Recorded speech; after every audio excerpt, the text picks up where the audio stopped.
This video will look at calculating the effects of subsidies. And once again, this is under the high-level component of the IB Economics syllabus. So, let's assume this is a demand curve, and this is the original supply curve. And the original equilibrium is the intersection of these two curves right here. And then the government has decided to grant subsidies to the producers. Subsidies have the opposite effect of indirect taxes. They lower the costs of production, and therefore they increase supply and shift the supply curve to the right from S to S1. Now the vertical distance between the two supply curves is the amount of the subsidy. So you can see here that the amount of subsidy granted is $1 per unit of output. Now let's see how that will affect consumer expenditure, producer revenue, government expenditure, as well as the producer and consumer surplus. So, from the demand and supply functions, we can calculate the pre-subsidy equilibrium. So the pre-subsidy equilibrium, we know that the quantity demanded is 70 minus 5p, and quantity supplied is minus 5 plus 15p. If you equate these two equations, you get minus 20p equals minus 75, and therefore the equilibrium price is 3.75, and the equilibrium quantity is 51.25 units. That's the pre-subsidy equilibrium.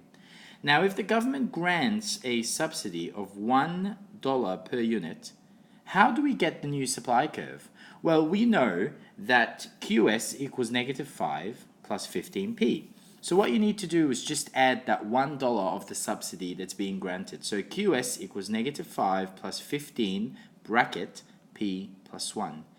If you assume that the price is 0, so that gives us the C value, we know that QS equals C plus DP, QS will equals minus 5 plus 15 times 1, which equals 10. So the value of C is 10, and this means that the new supply curve is QS equals 10 plus 15p. So to get the post-subsidy equilibrium, all you have to do is equate the demand function with the new supply function. 20p equals 60, and thus the equilibrium price is $3, and the new equilibrium quantity is 55 units. This is consistent with what we know about subsidies, because the equilibrium price used to be 3.75 before the subsidy. Now it's $3. We know that a subsidy will increase supply and therefore will lower the equilibrium price. And the equilibrium quantity used to be 51.25, now it's 55 units. And again, this is consistent with what we know about granting a subsidy.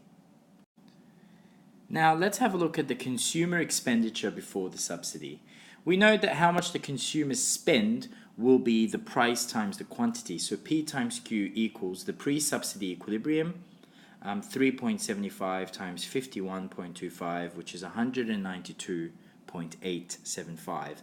And this is this rectangle here that's shaded in blue. 3.75 is the pre-subsidy price, 51.25 is the pre-subsidy equilibrium quantity, and it's that blue rectangle here. Consumer expenditure after the subsidy is basically the new equilibrium price times the new equilibrium quantity. So 3 times 55 is 165, and it is this little rectangle shaded in red here. So the overall effect on consumer expenditure is that there has been a decrease in consumer expenditure. Remember, before the subsidy, consumers used to spend 192.1875. Now they spend 165, and this gives you a decrease in expenditure of 27.1875. 27.1875, and this means there's been an overall decrease in expenditure. You'll see here that the rectangle shaded in red is the increase in consumer expenditure due to the cheaper price, and the rectangle that's shaded in blue is the decrease in consumer expenditure due to the subsidy. Now that blue rectangle here is bigger than that red rectangle. So overall, there has been a decrease in consumer expenditure of $27.1875, and this is because of the subsidy. And this is consistent with what we know about subsidies. We know that subsidies make the product cheaper for consumers, and therefore naturally the total consumer expenditure on the product will be lower after the subsidy is granted. Now, what about the effect on producer revenue? Well, basically, producer revenue before the subsidy, again, is price times quantity before the subsidy, which is the same as the consumer expenditure. 3.75 times 51.25 gives you 192.1875. And it is this red rectangle here.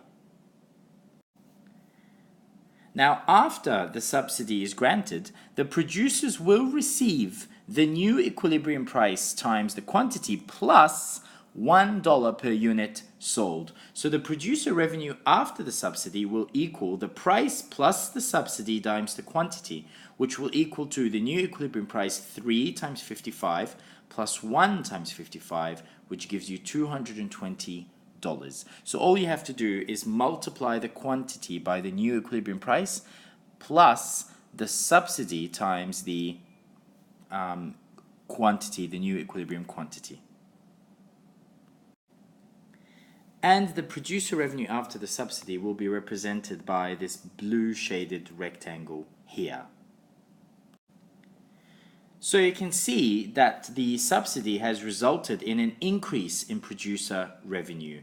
The producer revenue used to be 192.1875, now it's 220. So the difference, the producers have gained an extra 27.8125 in revenue, and it is represented by this green shaded part here. This is the increase in producer revenue as a result of granting the subsidy.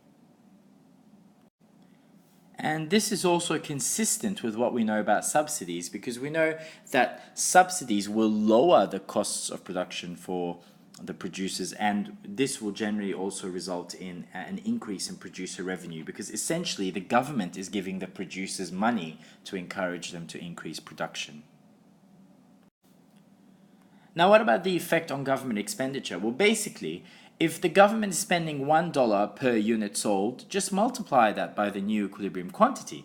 So the government expenditure here will be the subsidy per unit times the number of units, which is $1 times 55 units, which is $55. And it will be represented by this rectangle here that's shaded in red.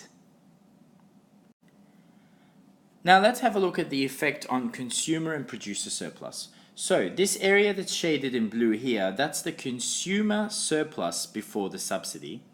And this area that's shaded in green here, that's the producer surplus before the subsidy. Let's see, after granting the subsidy, how is consumer surplus and producer surplus, how do they both change? So basically, the subsidy results in a gain in consumer surplus, and the gain in the consumer surplus is represented by this area shaded in blue.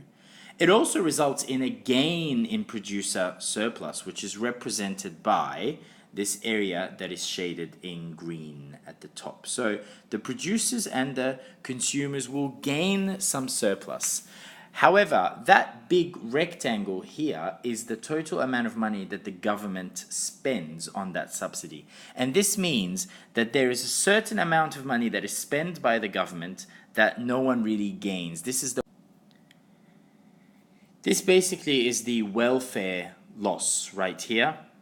This is the welfare loss that nobody really gains, because this is money spent by the government, but it comes at an opportunity cost, and this is what subsidies involve. So the welfare loss is that little triangle shaded in red here. This is the deadweight loss.